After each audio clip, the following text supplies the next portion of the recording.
So I have a few passions and interests and hustles, photography and videography being one of them. And even though I'm still very much an amateur in this field, I have kind of narrowed down my interest to product photography, portraits, beauty, and style. Those are the areas in photography that interests me.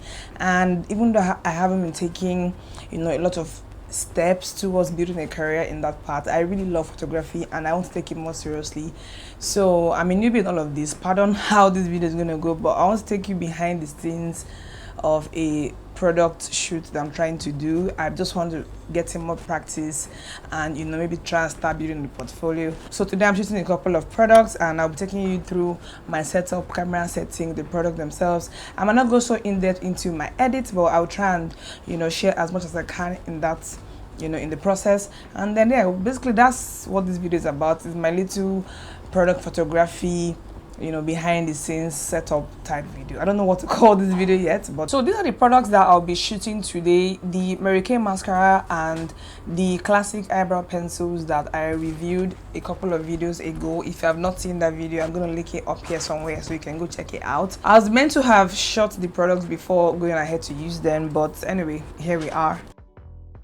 The first thing that I always do is to post some inspo. Pinterest and Unsplash are my two favorite go-to places when it comes to everything, especially photography, inspiration, and all that. Listen, Pinterest is the truth. I love Pinterest. And as with everything else in my life, my creative style and process is pretty simple. My photography style is quite minimalist. I keep everything simple.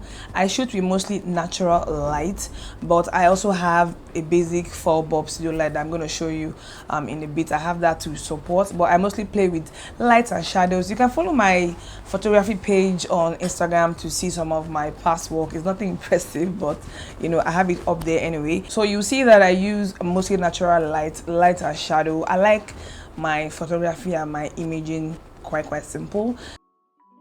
So as I mentioned, I shoot with mostly natural light. I have a very large window here, and I have some day blinds that I use to kind of diffuse the sunlight that comes through here in the morning. So I have that as my diffuser for my photography and videos also. So I really like how it kind of softens the light that's coming in from the window.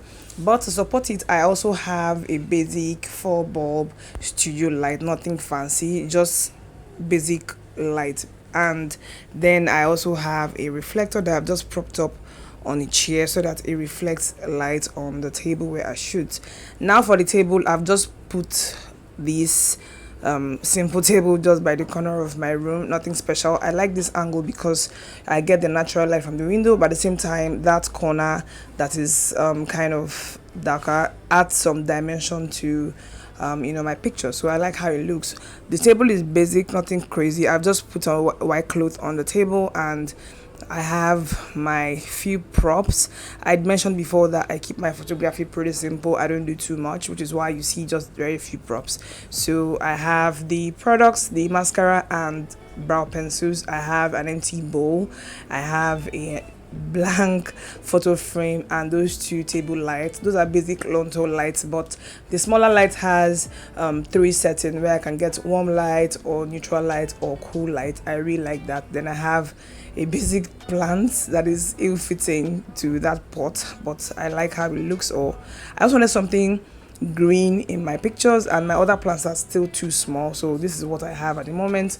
I keep meaning to buy some artificial plants, but I'm yet to get to it. I have that mirror. It's a broken piece of mirror, but I keep it around for when I want to do product shots. It gives me options for background sometimes. I also have a couple of Vogue magazines there. I just like how magazines add some lifestyle elements to pictures, especially flat lays. So I think I'll take some pictures that will be used for more commercial purposes like e-commerce, like plain standard product shots. I also do some lifestyle Instagram flat lay type pictures.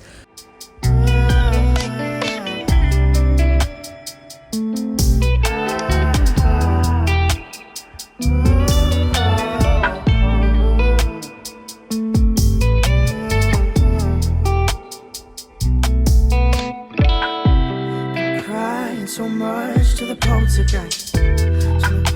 built on the love, but it's fast and nice time. Much better. So my neighbors decided to throw a huge party suddenly, so it's gotten too noisy for me to continue shooting directly. So I'm doing this voiceover to further explain what I did next. So after shooting, I then selected a few photos and of course threw them into Photoshop to edit. Obviously I'm not Daniel Schiffer, so I can't exactly show you my editing process because I'm still doing trial and error and still learning at this time. And to be honest, looking at the final images, here are just a few. I'll post more on my Instagram, but looking at them, I'm not 100% happy with them. I am seeing lots of things that I would love to change, which I guess is the entire point of practicing. So let me know what you think about these photos. Give me all the feedback, but please be kind. Give this video a thumbs up, subscribe in case you haven't. I'm going to see you in my next video. Bye bye.